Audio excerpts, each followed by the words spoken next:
It's time to talk about my June TBR, which, as you can see, is not going to be a small one.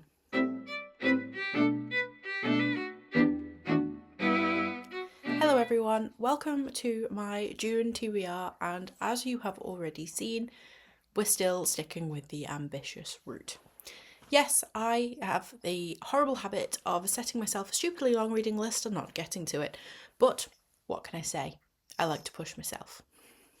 My June TBR is not going to feature the TBR jar that I've featured in the last couple of videos, and that's because I basically have a lot on already. If you have already watched, you'll maybe have seen that I'm looking to complete the Goodreads Spring Reading Challenge, and as of recording, I still only have 4 out of the 12 achievements. So I've got to get a bit of a read on, and I will be talking to you today about the books I'm picking up in June that qualify towards that challenge. Before that though, I do need to touch upon some carryovers from May that I will be picking up because I've already started them. The first of those is Fire Cannot Kill a Dragon by James Hibberd. Now, as you can see, I'm probably only about 20% through this book as of recording. It is the 31st of May, around about noon, so I will probably make a little bit more progress with this book by the time this video goes live. But I am really enjoying this one. I have read what I've read quite quickly of this book. I've basically been using it as a break from my Sarah J Maas read-along when I've needed to pick up something different, and I'm finding it really immersive. Now that doesn't surprise me because I absolutely love the world of the Game of Thrones. It's already giving me nostalgia for the main series. So I've already been fighting myself on starting reading the first book again. Now I might have to content myself with another book that I could read as part of this challenge for the Goodreads Spring Challenge. Now I don't think I'm going to get to it, so I've not featured it in this TBR, but if I really need to lean into that, I could read it for one of the prompts. Basically, I'm reading another book that fits both that prompt and another prompt to make it work harder for me. But there is a Game of Thrones type spin-off that I could pick up if I'm really in the mood. But for now, contenting myself with Fire Cannot Kill a Dragon. This is about the filming of the TV series, really from kind of the conceptualization to the initial pilot that we didn't see, and then how it was revamped. And I'm just kind of getting to the point where we're talking about season 2, around the end of season 2, with the Battle of the Blackwater and the filming of that. And it's really interesting to get these behind the scenes snippets, you know, the inside gossip almost of what filming was like, what things worked, what things didn't, and really get insight from the actors themselves as to what it was like to be part of such a big production.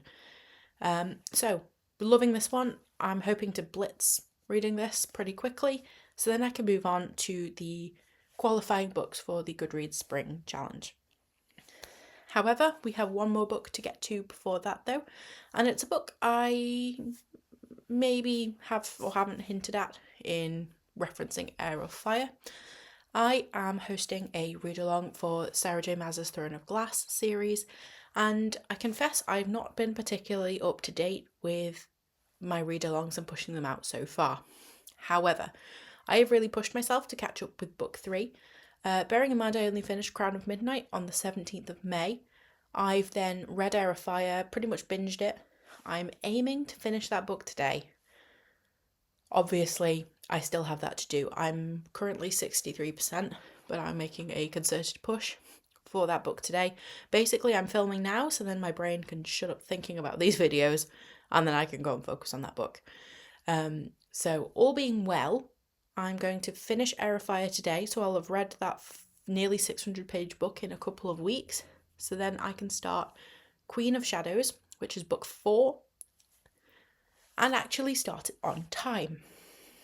That'll be a novelty, won't it?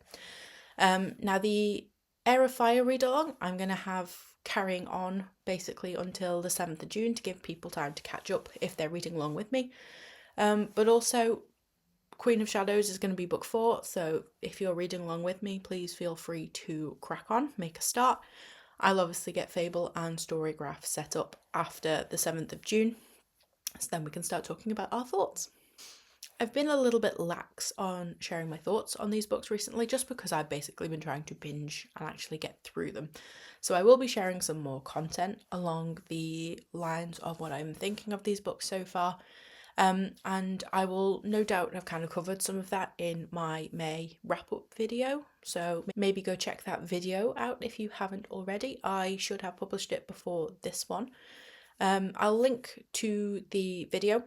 Also just the playlist as well if you want to go and see what else I've been reading of late and catch up with both earlier books in that series, but also to get a feel for the other content I'm sharing. So Queen of Shadows is going to be my next kind of priority. Now it may be that I start reading that book and kind of read it throughout the month, as I should be for the read along. But basically the last couple of months I have not really kept up, and I've basically been binge reading them to get through them. So I will pace myself better this time. Promise. Now I can touch upon a book I've only really just started right at the end of May, but is going to qualify for 2 of the awards for the Goodreads read along.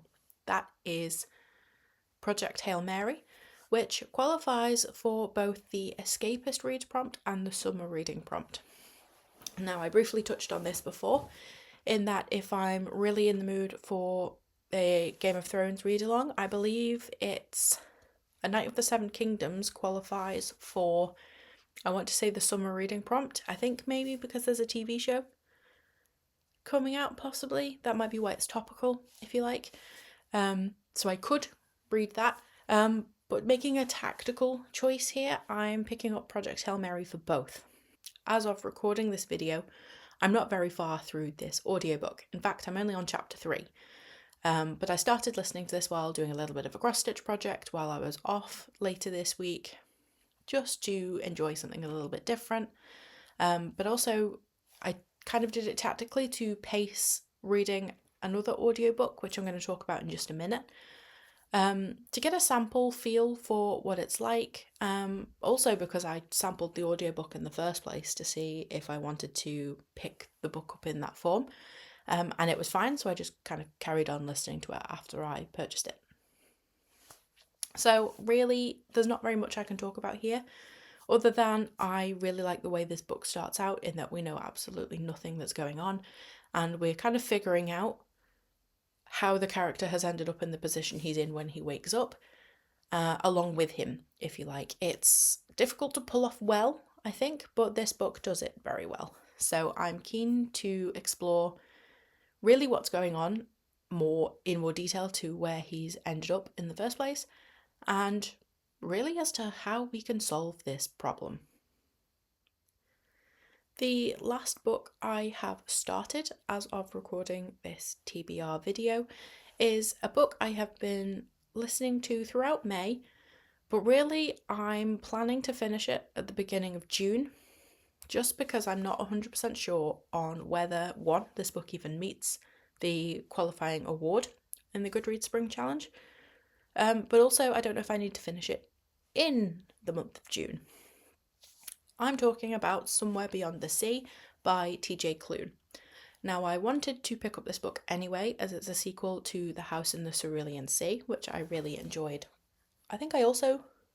Did I listen to this one or read this one? It doesn't really matter. Anyway, I have already read the first book of the series, so I naturally kind of wanted to carry on the sequel anyway.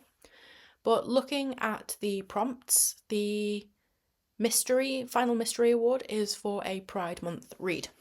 So you can probably guess that the reason I'm not sure when I need to finish this book is because it's set around Pride Month, which is obviously in June. So I have been tactically listening to this one, hoping it qualifies. But I basically got myself to a point where I only have a couple of hours of audio left, so I will naturally finish this at the beginning of June anyway.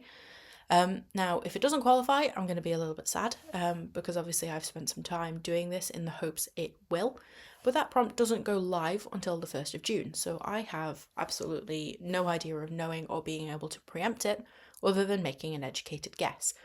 Now, this is a pretty prominent book, I suppose, so there is a decent chance that it could qualify.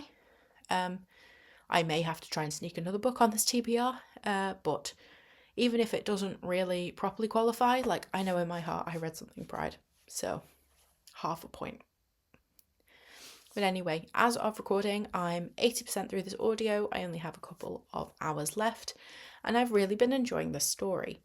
I was a little bit worried when an event in the current book's plotline was coming across that it was going to be very similar to the first book, and I was worried it was going to be almost like rehashing the first book and I would be bored.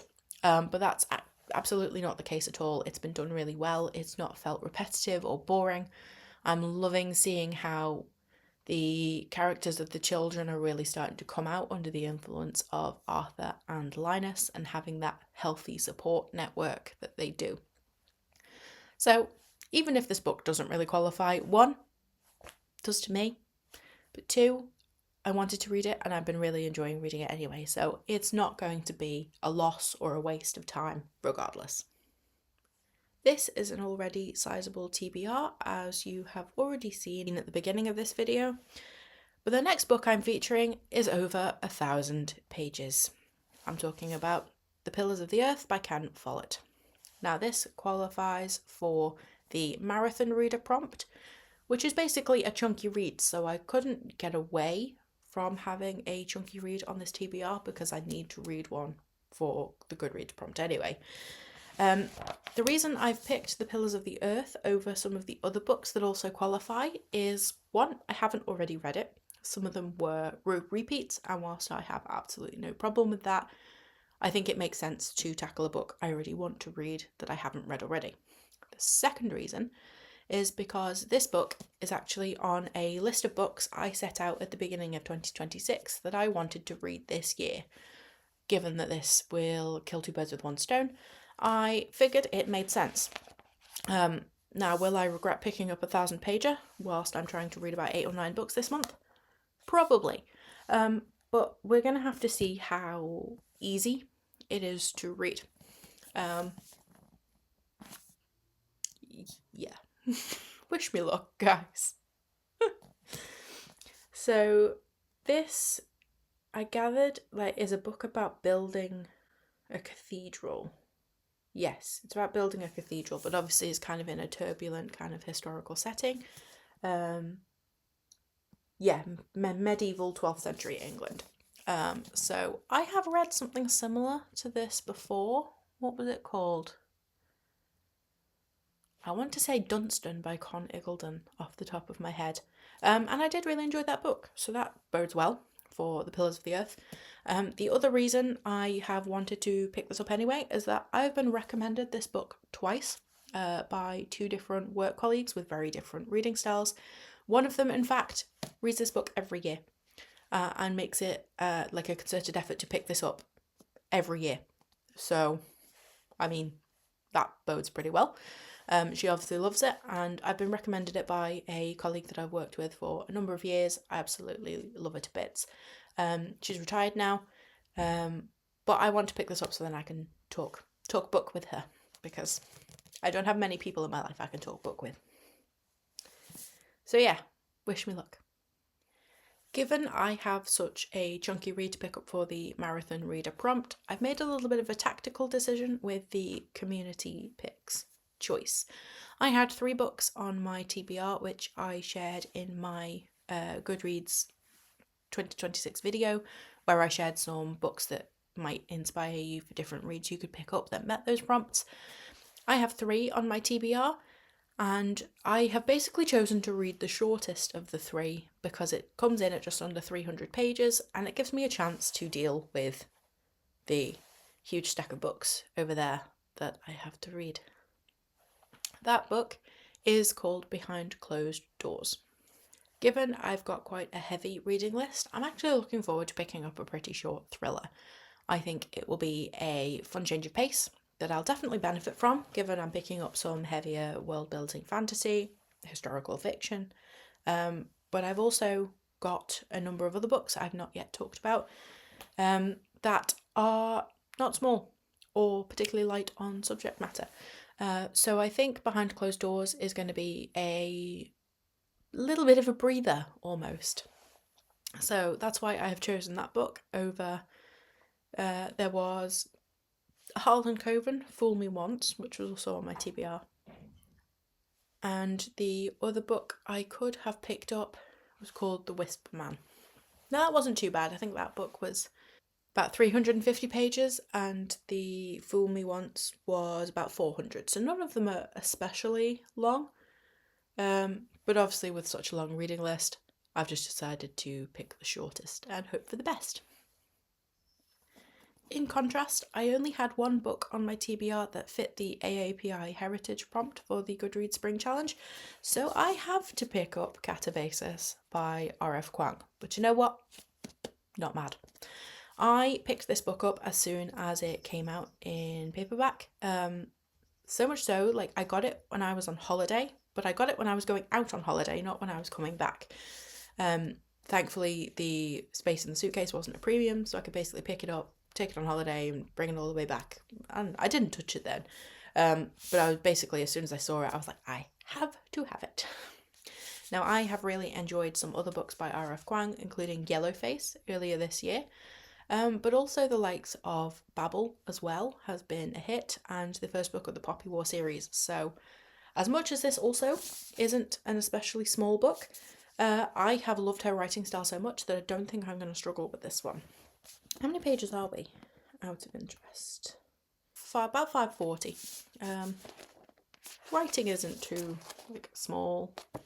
It's not huge either, don't get me wrong. So yeah, as much as this is the only book that is going to fit this prompt, I'm actually really happy it's come up. I believe it kind of fits into dark academia sort of genre, if I recall correctly. Well, yeah, it's kind of grad student grace. Obviously magic. So win-win sounds very much like Babel to me. So looking forward to this one. For the Goodreads Books on Books prompt, I basically had a choice of two. I had Inkblood Sister Scribe, which is the book I'm picking up. But I also had, I believe it's The Twyford Code by Janice Hallett. Now this came kind of down to a pragmatic decision in that, as you can see, I already have this book. I don't own a copy of the Twyford Code at all as yet. So to me, it made sense to kind of tackle the physical TBR I have. I have more of a physical TBR unread than I thought I did. And that's something I'm going to be posting about, before too long. So anyway, it came really down to a decision on making the most of what I already own. So Inkblood Sister Scribe is finally getting some airtime. And you know what? I also have a very pretty edition. So it's the only hardback I've got out of this physical TBR. And I don't have too many of them, so that's going to be quite a nice sort of change, if you like. Now I confess, I don't know very much about this book. I got it as part of a subscription box I basically signed up to for a few months. And don't get me wrong, I love it. If I could afford to do it all the time, I would. But unfortunately, it just got a bit pricey for me to keep up with. So I have a few books that I can share and talk about that I haven't got to reading from that yet. But I'm going to start with Inkblood Sister Scribe. Now, the final Goodreads prompt I haven't talked about, and is probably the one I had the hardest time choosing a book for, is the editor's picks choice. Now, I had 4 books on my TBR that met this prompt. I had a fantasy called The Will of the Many. I had a very sciencey based book called The Song of the Cell. I had another fiction which I believe is kind of based out on the open sea called The Wager. But the book I have decided to pick up, and I'm going to get rid of the offensive sticker before anyone shouts at me. There we go.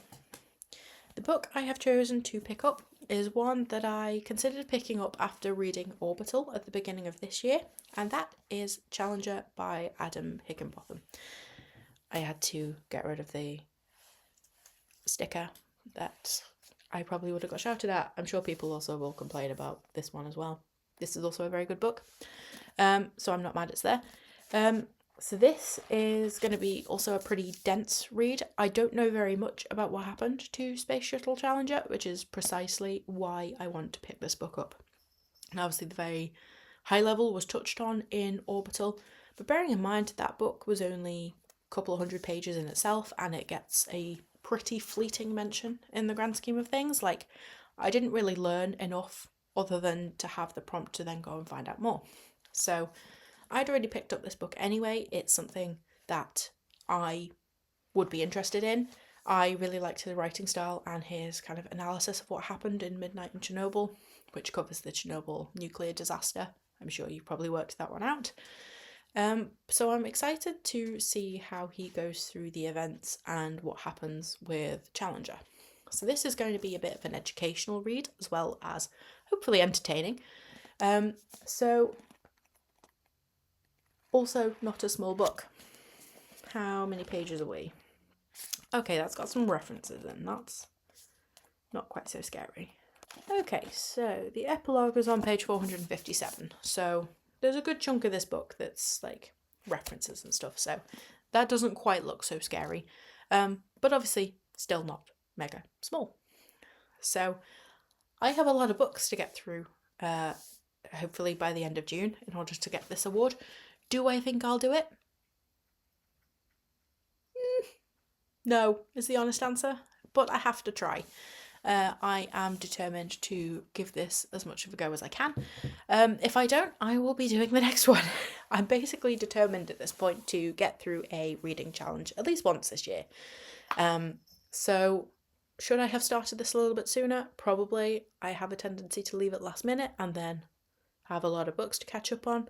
I did the same when I tried to do the winter TBR and I basically ended up hitting most of the list in March.